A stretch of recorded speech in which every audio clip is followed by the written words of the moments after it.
Hi Sequels friends, it's the first Friday of a new month and you know what that means? It is time to talk about what sold in March. And let me tell you right now, you can come and join my happy dance party because I have exceeded my sales numbers, my record sales numbers. I can't get over it. I have exceeded my record sales numbers for January and we now have a new record to beat.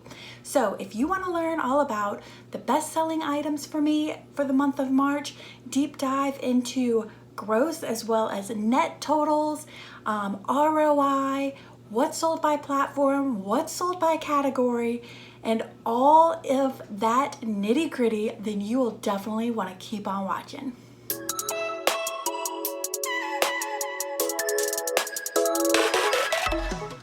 Friends, it is so great to have you here. Thank you for tuning in. And if you're new here, my name is Heather and I am a part-time reseller on Poshmark, eBay, and Etsy, and I use this YouTube channel to document my journey. As I said in the intro, I am so excited because I have hit a record month in sales. So if you've been watching my What Sold videos, you know that 2021 has been a good year for me. In January, I hit my first month of record sales and then I fell for February, but I picked myself back up for March and we are better than ever. Let's hope that I can keep the momentum going for April.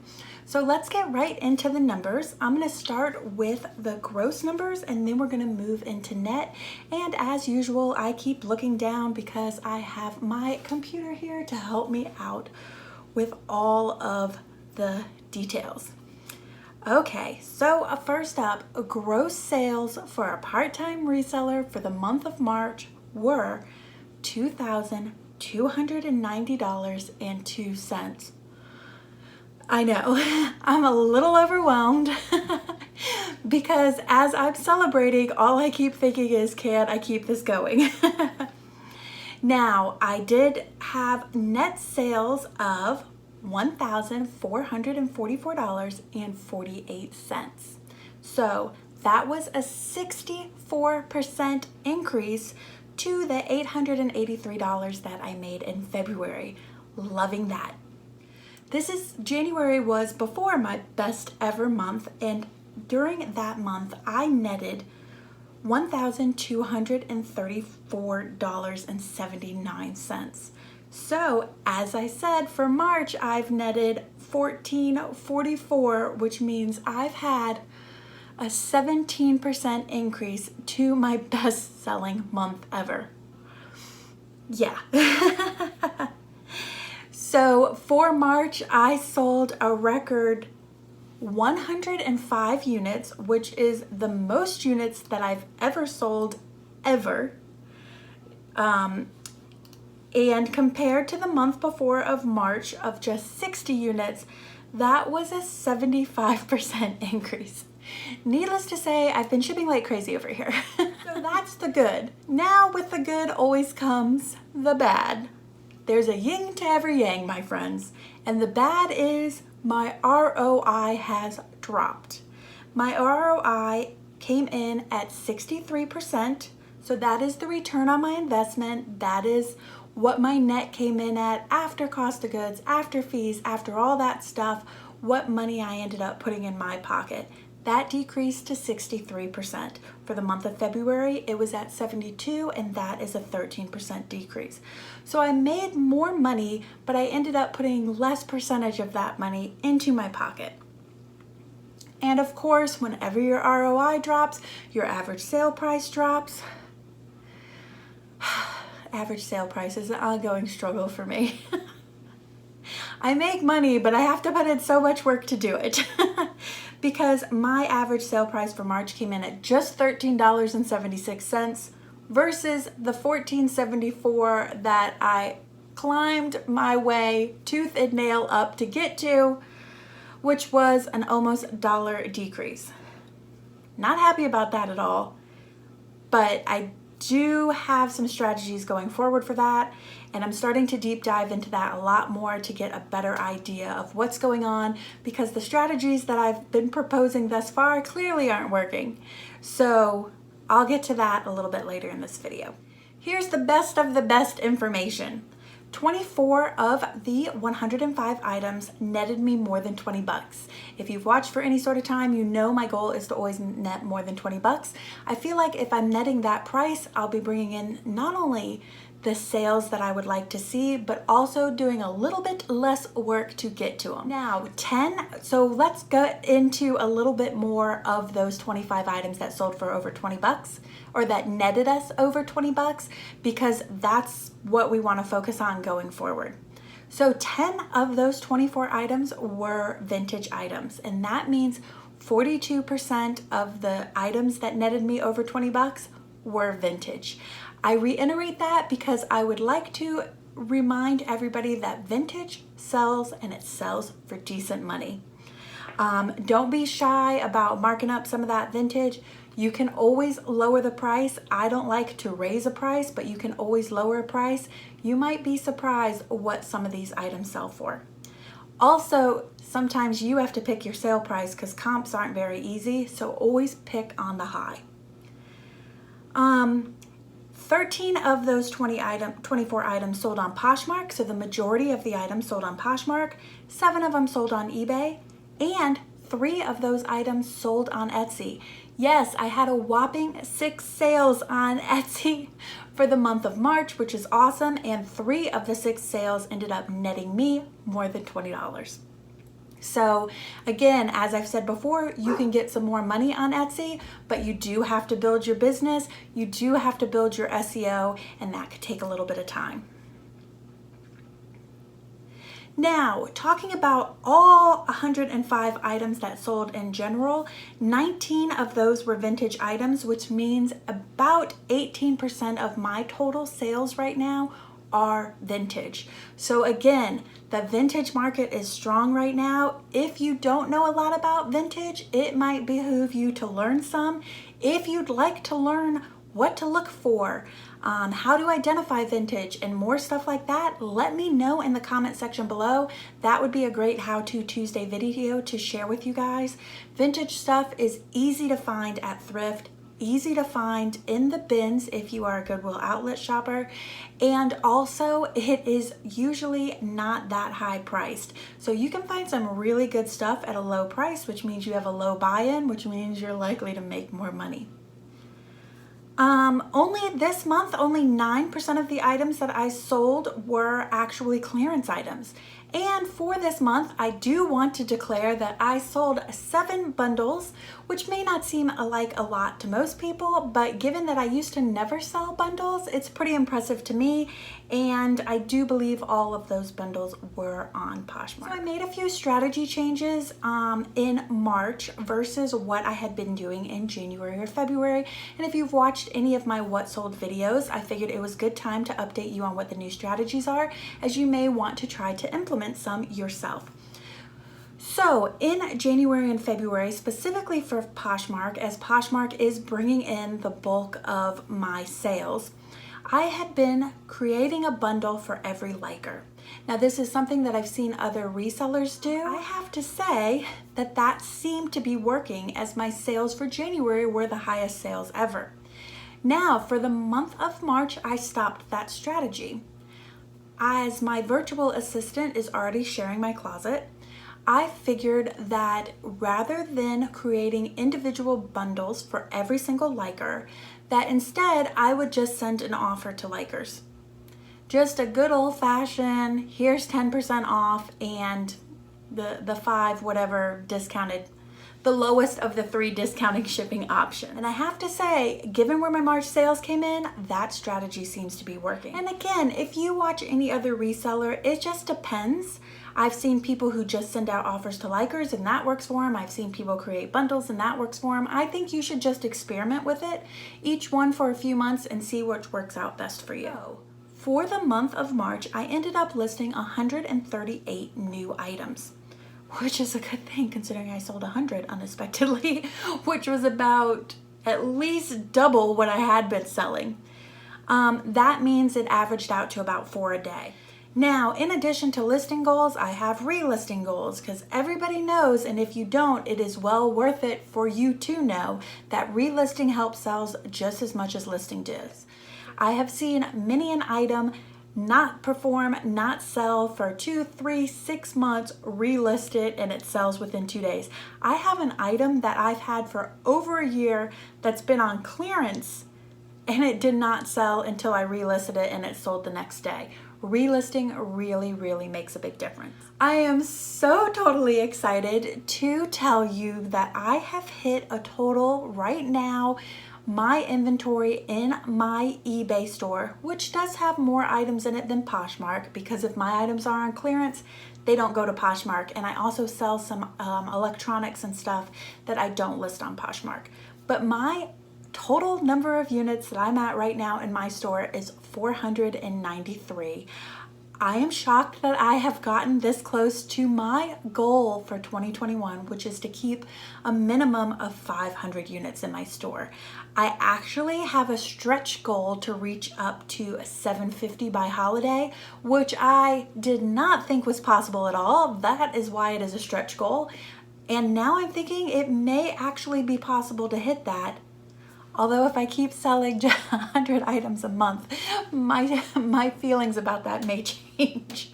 But I am so excited to say that I've almost hit that 500 goal. I will definitely announce to you when I do hit and maintain for a few weeks that goal, so that I can make sure that it's actually staying there. Let's talk about sales per platform, and I am going to pop up my handy dandy chart here.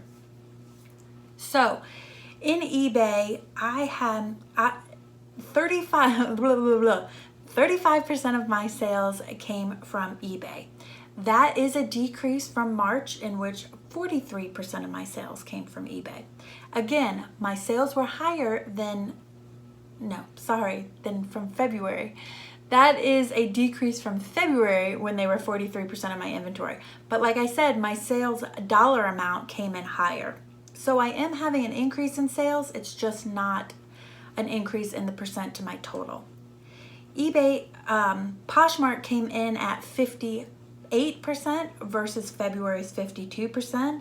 I had an increase on Etsy, thank goodness, of 6% versus the month prior of 3%. And I still did 1% on Facebook Marketplace versus February's 2%. I have cross-listed shoes and some home goods on Facebook Marketplace, and I believe all my electronics. I just am not seeing a lot of sales from over there. I know a lot of other resellers talk about how much Facebook Marketplace is really rocking and rolling and picking up for them. I am not finding that to be true. So I'm not really sure what to make of it. I will still cross-list some items over there. I don't know for how much longer I will try to do that. So I already shared with you the platform. I thought it was interesting to note dollar sales. Poshmark's bringing in 60% of the dollar sales. eBay was bringing in 32%. Etsy 7% and Facebook 2%. So it does look like, even though Etsy and Facebook do not do as many unit sales, that I do make some money on those items. So that's good. Here is my chart by category. So I actually updated this chart after watching some other resellers talk about deep diving a little bit into their percent sell-through. So I have added that to this chart. So first of all, this has all of my categories. It lists the units sold per category and what the percent to total unit sales were. Then it lists the dollars sold, and then what the percent to total dollar sales were. And then I added on to the end the sell-through percent. Now the sell-through percent is, for example, if I sold through 9 accessory pieces, I then divide that 9 by the 46 accessory pieces I still have on hand, and that means I came in at a 20% sell-through. That's letting me know how much of the inventory I have in stock I'm moving through. This is a really helpful number that you will want to start to calculate when you are looking at sourcing, and you will see why in just a second. First, let's go through our best performing categories. This should be no shock to you because it is really the same categories it always is for me. which are dresses. They're all highlighted in beautiful sequins pink. Dresses, home goods, shoes, and tops. And again, we like to look at that percent to total units versus percent to total dollars, because when you have a higher percentage of dollars, that means you are moving through less units and making more money on them, which is always the goal. Make more money, do less work. And shoes would be that category, and that would make sense because in that sale are those free birds that I sold from my ThredUp box, and the retail value of those and the net value of those were quite high. So that is why that number is higher. So I ended up selling less units, making more money. Overall, dresses is pretty flat. Tops this month are pretty flat, which usually they aren't, which means I've been making a little bit more money on tops, which is probably because I sold some more vintage items. But home has a higher percent to units than dollars, which means I have to move more units to make less dollars. And I'll tell you why that is right now, because of that bulk box I bought. If you've watched my bulk unboxings, you know that they will make me some money, but I do not make my average sale price. The items move quickly, and you will make money on the box, but it is not huge numbers. Talking about the sale through, I sold through 20% of my accessories, 22% of my dresses, 29% of my home goods, 40% of my men's pants. Part of that is because I sold 2 pairs of men's pants and I only have 5 on hand left. So I don't have a lot of them, but it does make me know that men's product is moving for me, and maybe I should be outsourcing some more pants. I may be missing sales there. Also, not surprising in any sort of way, but I sold through 41% of my shoes. Again, I sold through 13 pairs of shoes and I only have 32 left on hand. Shoes are a constant struggle for me. I could sell so much more shoes if I could source more shoes. With ThredUp shoe boxes being so hit and miss, I haven't been buying those as much. I really need to find another resource for shoes. I looked at bulk, but their pricing per unit is so high, given that it's mostly Target goods. I know I'm not going to get any money for them. I'm really at a loss right now with how to get some more shoes in my inventory, because I know I will sell them and I know I will make money if I do. And then tops, I was surprised to see I sold through 24% of the inventory. Again, if I'm not sourcing tops each trip, then that means that in just 3-4 more months, I would be out of inventory. So this sell-through is a really great thing to remind you of what to be on the lookout for when you're sourcing. Now, I know that this video is getting long because I had such crazy sales, and I really want to go into detail with you as to what exactly is going on and what's driving those sales, in hopes that it will help you to increase your sales. And even though we are getting long, I am going to still go over one of my favorite parts, was to show you all the items that netted me more than $20, so that this will help you when you're outsourcing, looking for some of these brands so that you can snag them up and make yourself some money. If you've stayed with me this long, I so appreciate you. You are clearly an analytical numbers nerd like I am to put up with this for this long. So you shall now be rewarded with some pretty items that can get you some money.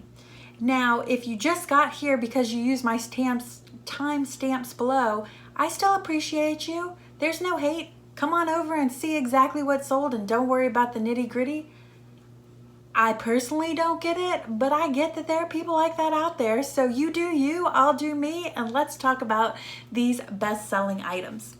As per always, I will put a picture up here so that you can see the item that I'm talking about. These are just in the order that they sold for the month of March. First up, Quicksilver Patchwork Maxi Dress.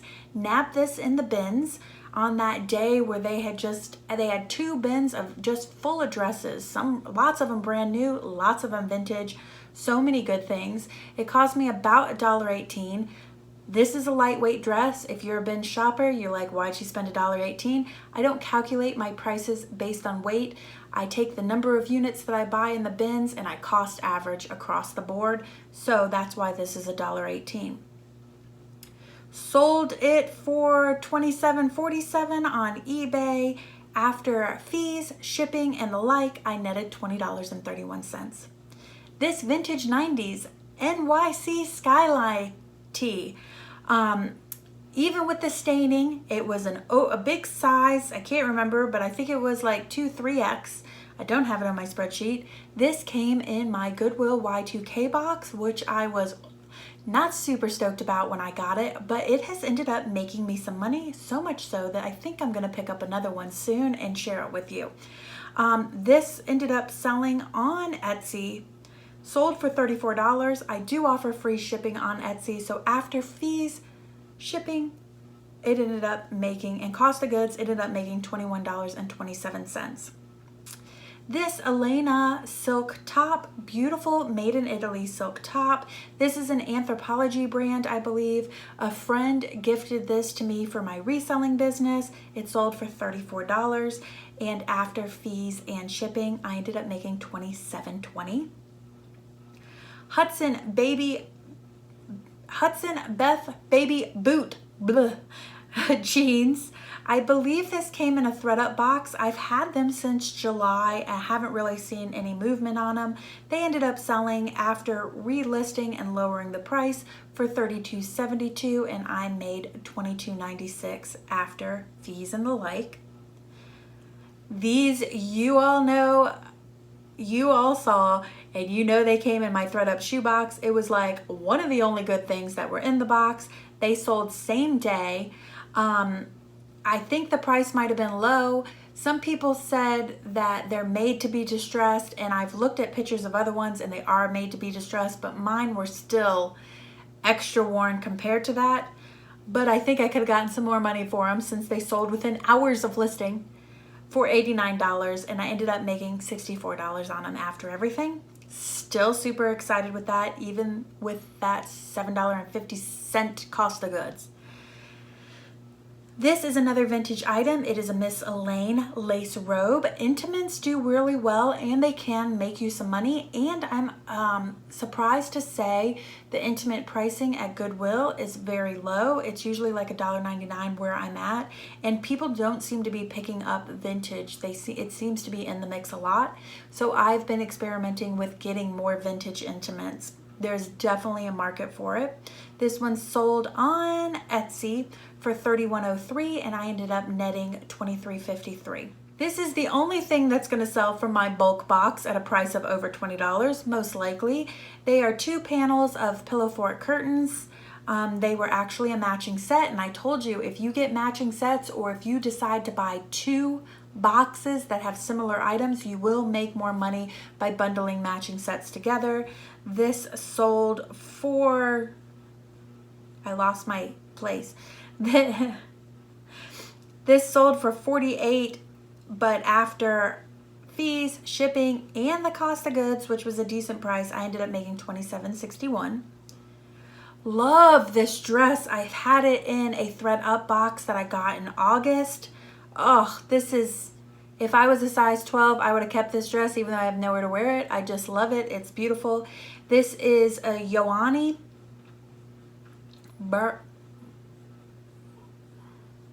Barashi. Phonetically correct me below, which I believe is an Anthropology brand. Again, this was an item that sold after I relisted it and did lower the price a bit, and it sold for $39, and I ended up netting $28.66. This was a crazy bins find. I don't normally pick up Tupperware, but I've been seeing some resellers say that they have success with certain items, and watching the awesome, God love her, homeschooling picker with all of her kitchen goodies that she picks up, and then also watching Hustlin' Hooks. Oh my God, I love them too, with all their awesome kitchen pickups. I've really been trying to expand my knowledge on kitchenware. I picked these up, one, because they were Tupperware, even though I know not all Tupperware sells, because some of my lowest selling items were Tupperware too. But I thought these were so nostalgic cool, and with everybody out like roller skating and rollerblading now, how cool would it be to strap on a couple of these puppies? They are a set of 2, which I sold on Facebook Marketplace, just maybe within a week of listing. They are called Tupperware Thirstquakes, and they are drink holders that also have a body holder, like a crossbody bag that you can put them in. So these ended up selling for $42.90 as I offer free shipping on Facebook. I ended up netting $31.13. I found both of these in the bins, and in fact, I found one of them came together and the other one I had to do a little searching to find all the parts. But I can't believe nobody picked these up. Just the look of them, I had to have them. They were so cute. And netted me a decent amount of money too, and only cost me $1.84 for the two.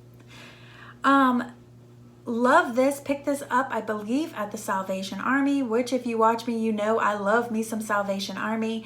This is a vintage Papel Boutique Evening Beaded Top. I have two of these, one in a small and this one in a 3X. The styling is different, but the 3X sold. I picked this up just in December and it sold for $38, and I ended up on Etsy. So again, I offer free shipping, so I ended up making just $20 on it. These Cordani suede studded wedges, they came in a thread-up box I got in October. They ended up selling for $34.53 on eBay, and I netted $21.48, and I do believe I took an offer on those.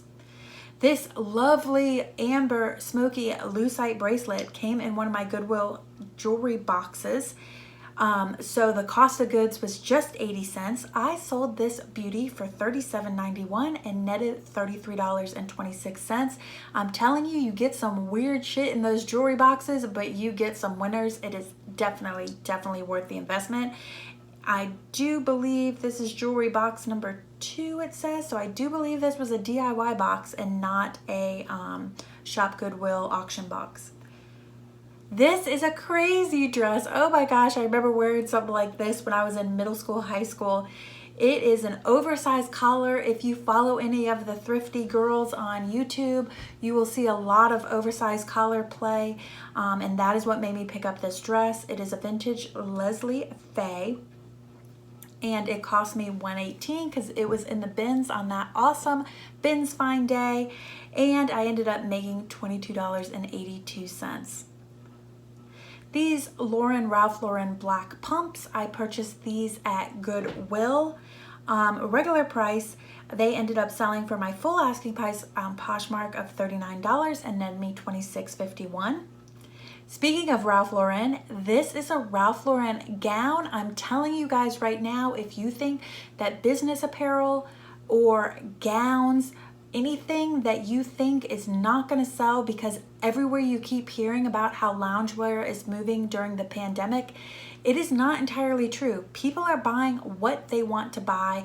I've sold plenty of dresses, I've sold plenty of business wear, and now I've sold yet another gown. This is a Ralph Lauren gorgeous gown. Love this. Got it at my favorite Salvation Army. Took an offer for $65. I believe I had it listed for $99, which is another reason why you should list high. We went back and forth. I took an offer of $65, and the reason why I took it is because I spent just $4 on it at Salvation Army and ended up netting $48.01. Love this. It is going with the flow of not only vintage, but that light academia vibe that is out there.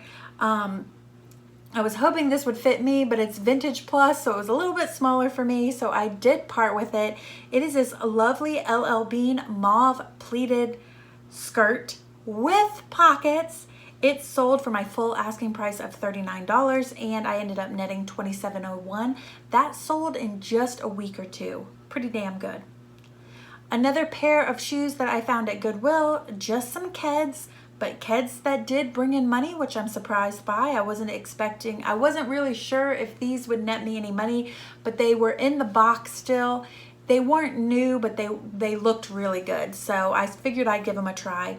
I ended up selling them for the full asking price of $39 and netted $26.51.